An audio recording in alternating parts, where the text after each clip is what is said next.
Olá! Ser saudável não significa necessariamente ter um corpo bonito, escultural, como aqueles de artistas que admiramos. Cada pessoa tem um biotipo e não dá para ficar igual uma determinada atriz ou digital influencer fitness do momento. A linha que separa o ser saudável daquele que sofre uma compulsão é tênue, mas esse transtorno é cada dia mais comum. E é sobre isso que vamos tratar no programa de hoje.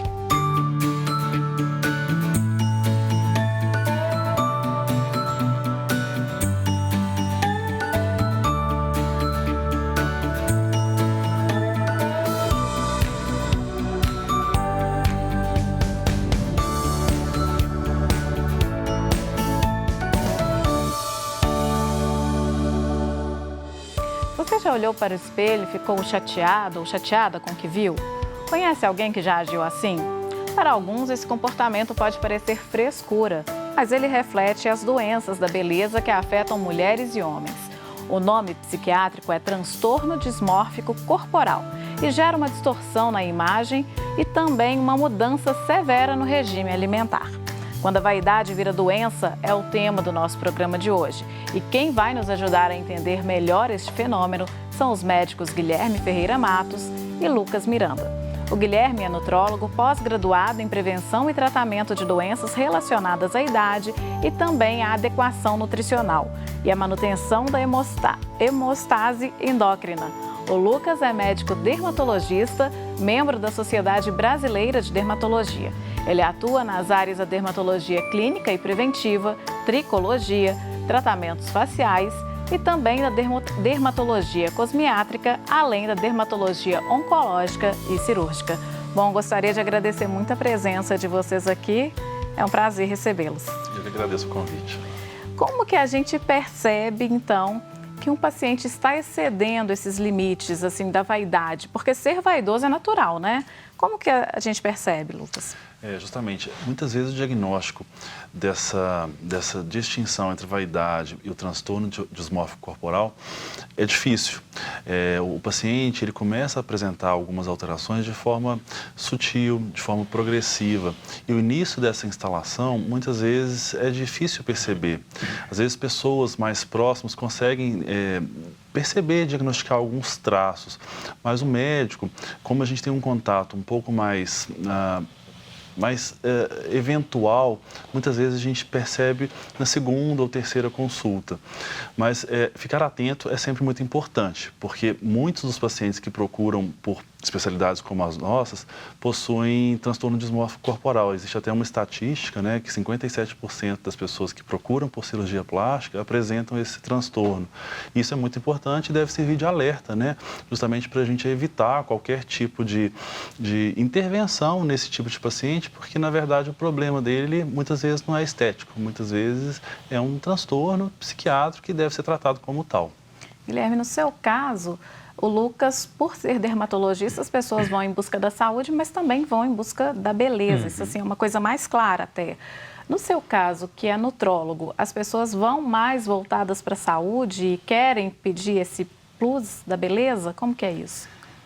É meio a meio. Muitas pessoas vão querendo melhorar a saúde, mas muitas pessoas também vão porque não estão satisfeitas com o físico, com a aparência. É uma forma em que eu avalio essa questão dele se enxergar, dele estar se cobrando mais, perguntar qual é a meta. O paciente, quando se cobra muito mais do que ele está disposto a realmente abrir mão, ou do que eu percebo, anos de consultório nos dá essa chance de poder avaliar o paciente assim, eu começo a ficar um pouco mais receoso e tenho mais cuidado também em oferecer para o paciente tratamentos, tenho mais cuidado em muitas vezes falar o que eu penso para não magoar o paciente, tenho mais tato na hora de abordar ele. E é um problema que acomete de forma igual homens e mulheres, né? Mas é possível a gente traçar um perfil de idade, condição social, não sei. É possível traçar o perfil da pessoa que tem esse transtorno? Eu acho que essa questão da insatisfação, ela sempre vai começar desde a infância. Então, os pais devem ter muita presença com os filhos para a questão de bullying e etc. O perfil do paciente ele vai variar muito, porque o que para você não seria nada, para o paciente é um problema enorme. Então, a gente, quando o paciente entra, não sabe identificar. Muitas vezes, eu identifico um problema que para o paciente não é nada. Então, até omito, quando posso, omito isso para não criar outra pulga atrás da orelha do próprio paciente e transformar aquilo em mais um problema que ele realmente não considerava. E você? O que você nota? Eu acho que o perfil é bem eclético, sabe? Eu vejo pacientes muito jovens que já apresentam alguns sinais do transtorno e vejo pacientes muito mais velhos e de diferentes classes sociais que apresentam o mesmo transtorno. Eu não consigo traçar um perfil único de sexo, idade ou condição social, não. Eu vejo que isso é bastante eclético.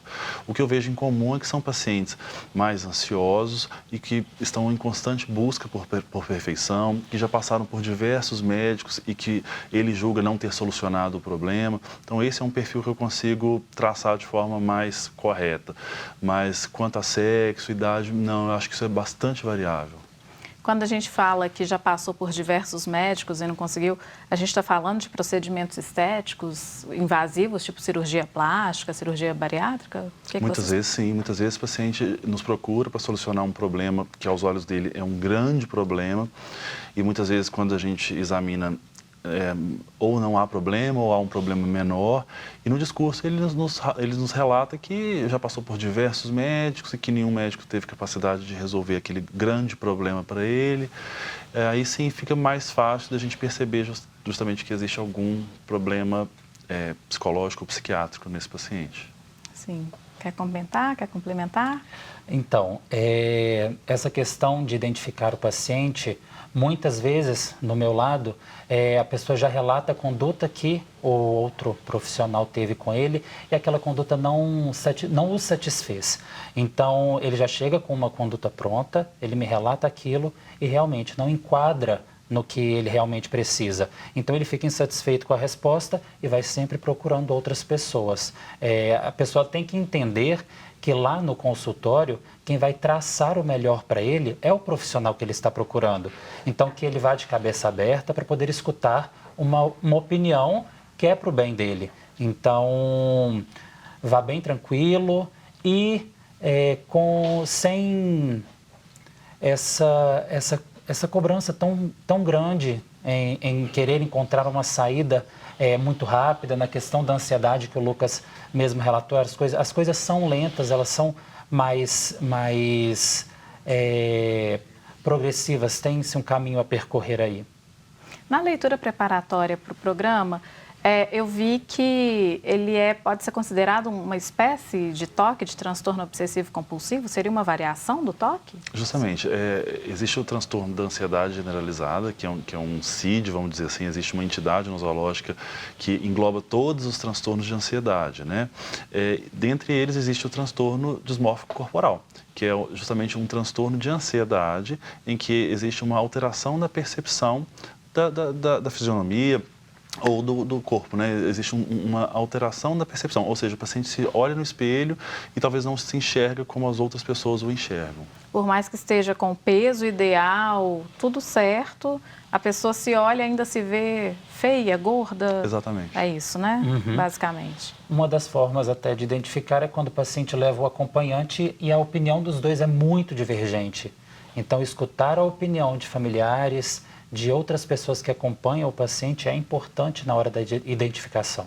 Quando você fala do cuidado ao conversar com o paciente, me lembra de um dado que também é da Sociedade Brasileira de Cirurgia Plástica, que fala que cerca de 80% dos cirurgiões só identificam esse transtorno depois da cirurgia, que é o que vocês disseram, de o paciente chegar e não imediatamente fechar um diagnóstico, né? Então, esse problema pode ser amenizado também com a escolha de um profissional correto, né? Nós conversávamos antes do início da gravação dessa questão de não ter um profissional. Você fala não, mas a pessoa vai procurar um que diga sim e atenda esse anseio dela. Existe alguma forma, alguma dica, orientação para que a pessoa procure, então, o profissional mais adequado, o profissional eticamente mais adequado? Eu acho que tudo vai na questão de empatia. O que nós fazemos ali não é um comércio, nós não estamos ali para vender nada, nós estamos para indicar o melhor para o paciente e traçar o melhor caminho para ele chegar no seu objetivo. A partir do momento que você agenda uma consulta, você está naquele consultório, você tem que ter a confiança no profissional que está ali, que ele foi capacitado e ele vai encontrar aquele melhor caminho para você. Caso tenha dúvida, queira escutar outra opinião, isso não tem problema. Escute outra opinião, mas tenha também o bom senso na escolha. Escute seus familiares, escute quem está com você, não tire... As conclusões precipitadas. As conclusões precipitadas, não resolva as coisas na questão da ansiedade muito rápido. Tenha paciência, é muito bom. Eu acho que a gente está falando, antes de tudo, sobre saúde, né?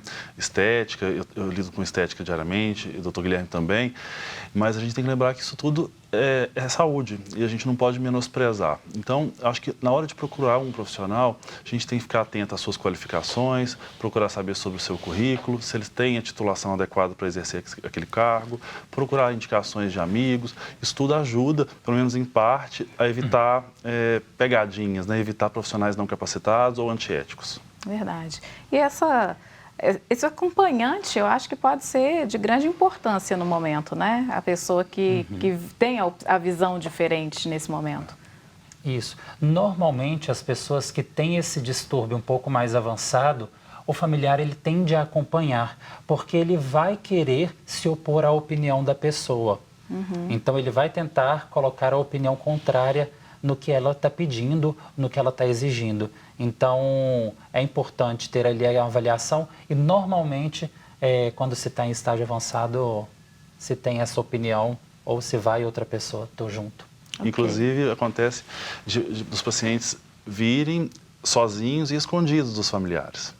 E fala, não, doutor, eu estou vindo aqui, eu sei que você trata minha mãe, mas eu não gostaria que você comentasse com ela que eu estou fazendo tais e tais procedimentos. Isso acontece muitas vezes. Tá certo.